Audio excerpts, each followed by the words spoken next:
Yeah. Nothing? So Michelle said that there were some old hacks here. He actually meant old farts, with an emphasis on old, and the other emphasis on fart. So that's me. And as he said, you know, I am going to sit down because this is a story. I talk to people about creativity, about creative thinking, about changing the way they approach their businesses, their families, their lives. But that's not what I want to do today. I want to tell you a story. I want to tell you a story that stretched me and that really changed my life. It happened about 16 years ago, which shows that I'm actually a very slow learner. About 16 years ago, I got a phone call from New York. My mom and her husband, who was my stepdad, lived in New York. I grew up in New York. And the phone call was from a mutual friend who said that my mom was in pretty bad shape. Now, I used to call and speak to them about once a week, and for quite a long period of time, the person who did most of the talking was Lou, my stepdad, who was a couple of years younger than my mom. But this mutual friend said, you know, you got to go down there because I'm really worried. Your mom's not doing very well. I went down there and I found out that indeed she wasn't. She had lost an enormous amount of weight. She was really wasting away. And Lou was heroically taking care of her. They never had very much money, and so there wasn't professional care available that they could afford. And Lou was doing all kinds of things that he would normally not have done. Spent the weekend with them, and then went home back here to Toronto and tried to figure out what to do. It's kind of hard. Anybody in a sandwich generation here, do you know how hard that is? That's really a tough thing to do, to take care of your parents. And it's even harder when you're 500 miles away. So, got home, and literally as the plane landed at the airport here, Pearson, my cell phone rang.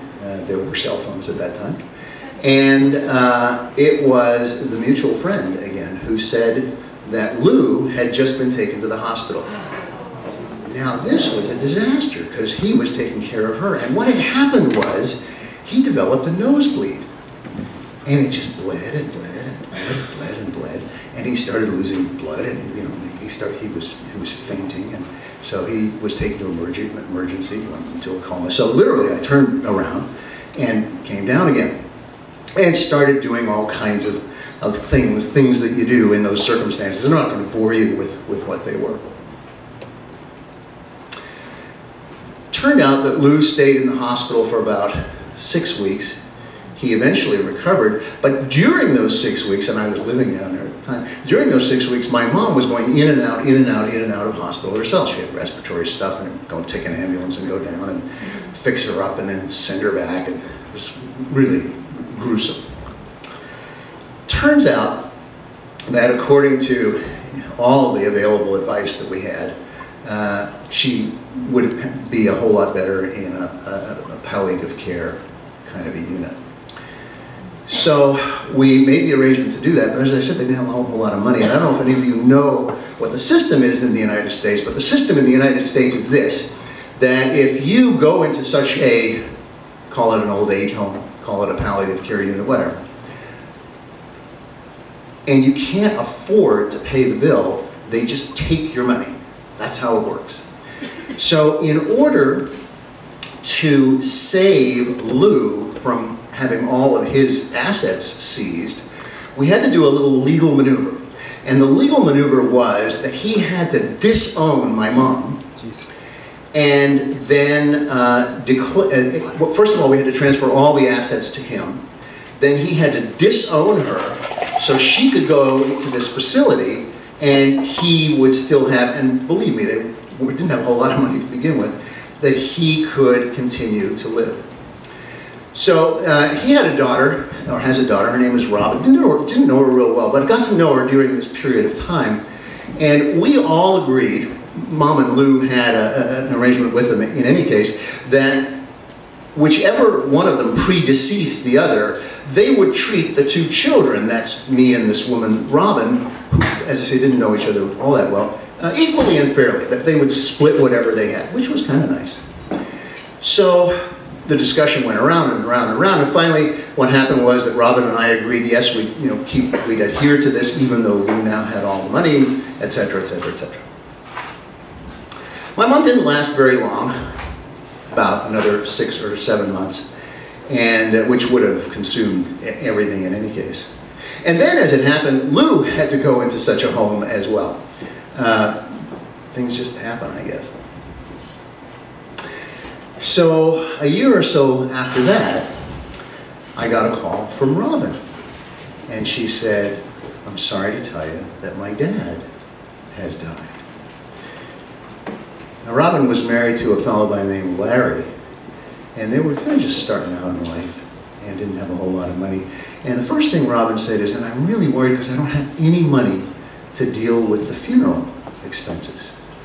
And I said to her on the phone, I remember this so clearly, I said on the phone, "It's no big deal, you know. I'll pay for it, and we'll just, settle it when the whole thing gets settled in the end, because after all, we're splitting all of this stuff." And she said, "I don't think that's a really good idea." And I said, No, it's fine. It's no big deal. I can afford to front the money, and we'll fix it up, no big deal." She said, "Well, as it happens, you're not in the will anymore." And I remember the feeling, I can feel it right now. I'm just literally being punched in the gut. My skin started to get cold, and I thought, wow, what the hell is going on here? And as I said, there was no money really involved, or at least not significant. So I was really hurt.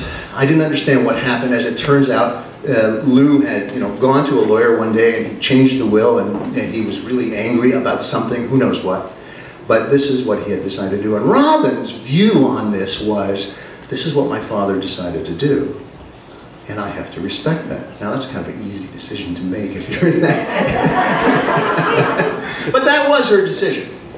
So about 3 months after that, she was holding a memorial service in Boston. She and Larry lived in Boston, and invited Franca and me to come down and be part of the memorial service.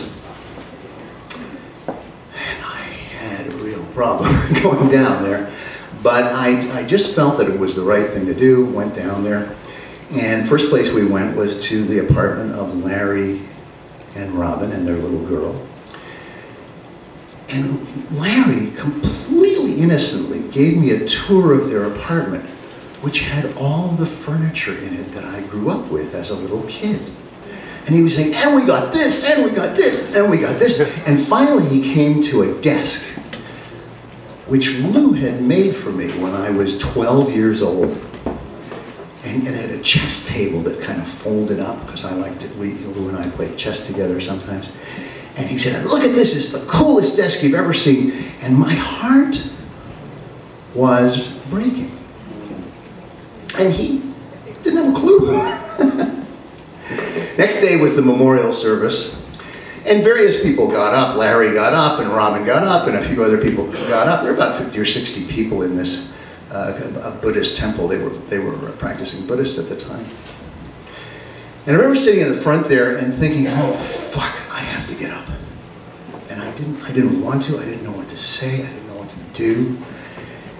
And eventually the time came, and I got up off my chair and walked up to the front. There's a kind of a lectern. No idea what I was going to say. And I started out with some sort of bullshit about, how Lou had taught me how to drive, which was true, and how he had been good to me, which was true. And suddenly I remembered a story that he had told me. Lou was Jewish and grew up in the area of Alsace-Lorraine in France. And when he was about 10 years old, the Nazis came in and rounded up. He lived in a little town with his mom and his dad and a sister. He was the youngest. And rounded them up and all the other Jews and brought them to a train station. And you all know this scene from lots of movies. Brought them to a train station and put them behind a rope barrier. And freight cars, cattle cars came by, and Lou told the story that he looked into the crowd of non-Jews who were kind of watching all of this stuff, and he thought he saw a man in the crowd smile at him. And in a split second, he turned back to his mom and dad and he said, "Don't say anything," and he shot out of the line and into the crowd of non-Jewish people and kind of disappeared.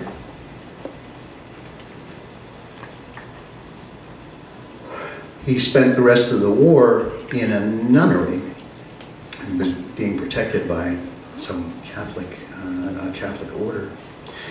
But as I told the story and I looked out into the audience, just as I'm looking at you now, and about, as I say, 50 or 60 people, 3 astonishing things occurred to me. 3 things that absolutely changed my life. And the first is what I think of now as the magic of the moment. The second is what I think of as the magic of the possible. And the third is what I think of as the magic of power. Because as I looked into the audience, it occurred to me, magic of the moment. There was a split second in time in 1940-something. A split second when a little 10-year-old boy thought he saw somebody smiling in a crowd and decided to take off. And in that same split second of time, perhaps, I'm guessing, but perhaps a German soldier decided not to raise his gun. And in that same split second of time, people in the crowd just parted and kind of allowed him to disappear. And that moment in time, that magic moment, created everything. Not one of the people who were sitting in that audience, that congregation, would have been there. Robin was sitting there with her baby girl in her arm. Robin wouldn't be alive. The baby girl wouldn't be alive. None of us would have been there but for that magical moment when he made a decision, kind of like what you were talking about, Marguerite, making a decision that changed everything.